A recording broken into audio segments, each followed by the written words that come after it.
Hoje temos um assunto sério para conversarmos. Os debates teológicos na internet deixaram de ser espaços de edificação e se transformaram em arenas de vaidade, polarização e violência simbólica. O que vimos é muito barulho, muita convicção e pouquíssimo fruto espiritual. O que vimos nos últimos anos foi o crescimento desses debates, impulsionados menos pelo desejo sincero de compreender o Evangelho e mais pelo entretenimento que eles oferecem. Disputas que prendam a atenção, geram cortes virais e alimentam egos, mas raramente produzem maturidade cristã. É nesses debates que os participantes competem ferozmente para provar quem supostamente detém a verdade bíblica. Não há espaço para escuta honesta, nem para um diálogo respeitoso. O que existe é uma guerra travada em defesa de ideais, rótulos e instituições religiosas. E eu confesso, meus amigos, eu também já fui um espectador compulsivo desses debates, especialmente os desastrosos debates que acontecem no TikTok. E não é exagero dizer, ali se concentram as mais numerosas idiotices e distorções doutrinárias a um nível alarmante de ignorância travestida de zelo espiritual. Esses espaços, na verdade, criam temas não para esclarecer, mas para denegrir quem pensa diferente.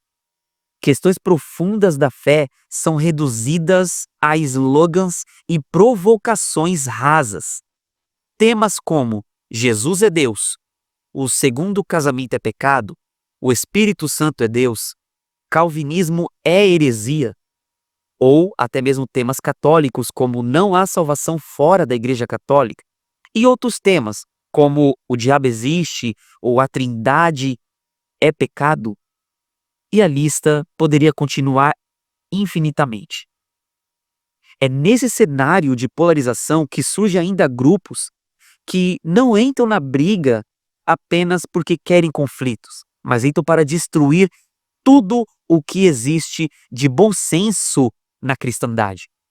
Os tais grupos chamados de hipergraça ou participantes do movimento da hipergraça, eles são inimigos de toda a história eclesiástica, todo o sacramento e toda a teologia histórica. E quem se opõe a eles é chamado de legalistas. E com o aumento desses conflitos e grupos que vão cada vez mais se polarizando nas redes sociais, mais vozes despreparadas, tanto intelectualmente e espiritualmente falando, têm ganhado vozes nas mídias digitais. E o efeito disso é trágico. O evangelho é sufocado por ruídos, desvios doutrinários e certezas vazias. Então surge a pergunta que é inevitável, ou melhor, as perguntas inevitáveis. Qual é o retorno espiritual desses debates? O que a Bíblia propõe como verdadeiramente debate bíblico? E devemos participar dessas disputas ou apenas nos afastarmos delas como um ato espiritual de maturidade? Eu quero primeiro responder de forma simples sobre o retorno espiritual desses debates. E se há algum retorno espiritual possível, ele deveria estar em revelar a luz da verdade diante da escuridão do erro. Mas o que vemos na prática é algo muito diferente. Um pseudo-diálogo, e muitas vezes ecumênico, que produz mais confusão do que convicção, mais dúvida do que fé. Para que um debate, e penso eu, seja espiritualmente proveitoso, seria necessário abandonar disputas carregadas de hostilidade e argumentar de forma profunda e honesta, responsável, sobre os fundamentos de cada doutrina.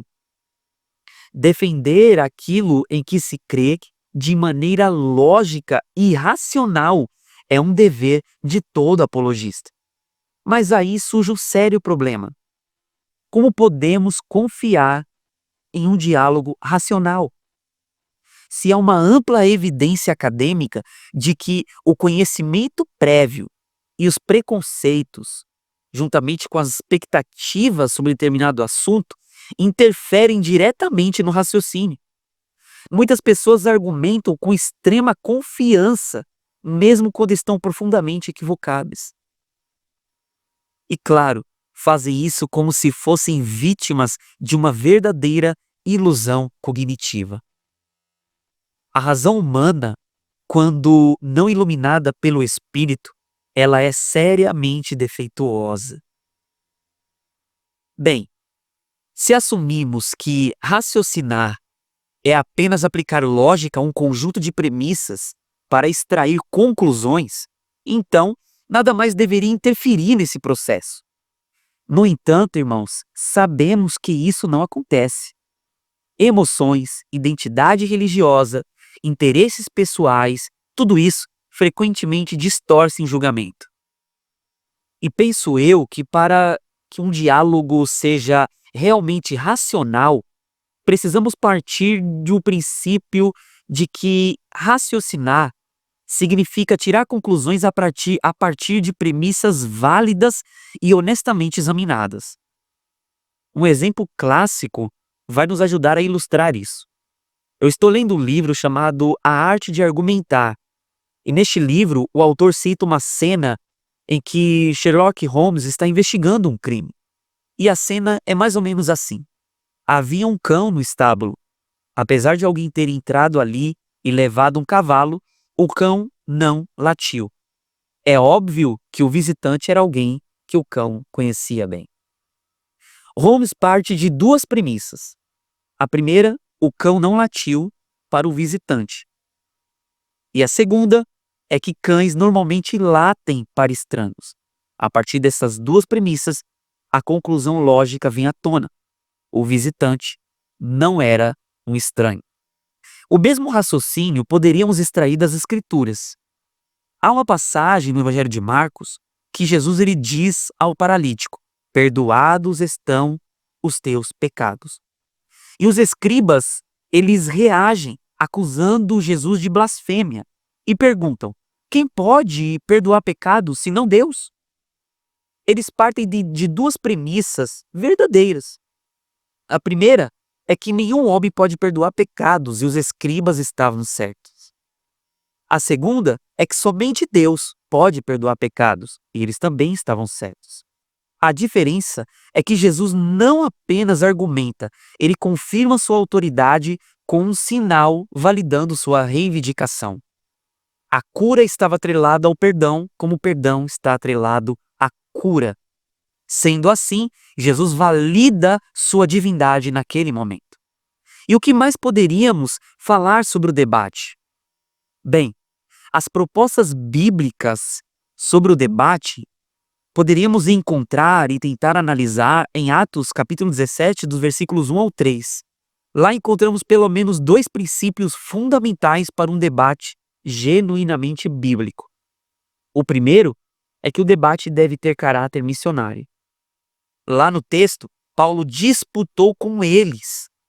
E a palavra grega de elexato significa discutir, dialogar, argumentar racionalmente.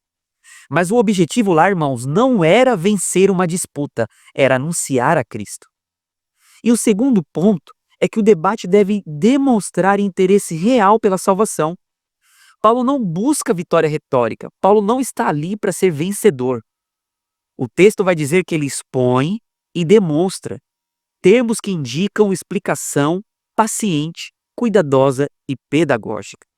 O foco não é humilhar o outro, mas conduzi-lo à compreensão e à fé. Este é o sentido do debate bíblico. Ele não é um ringue intelectual. Na verdade, o debate ele deve ser um instrumento a serviço da verdade e da salvação. É por isso que, com essas reflexões, gostaria que vocês também conversassem comigo e dialogassem. Comentem, curtem, compartilhem e não deixem de se inscrever. E, por favor, dialoguem comigo pelos comentários.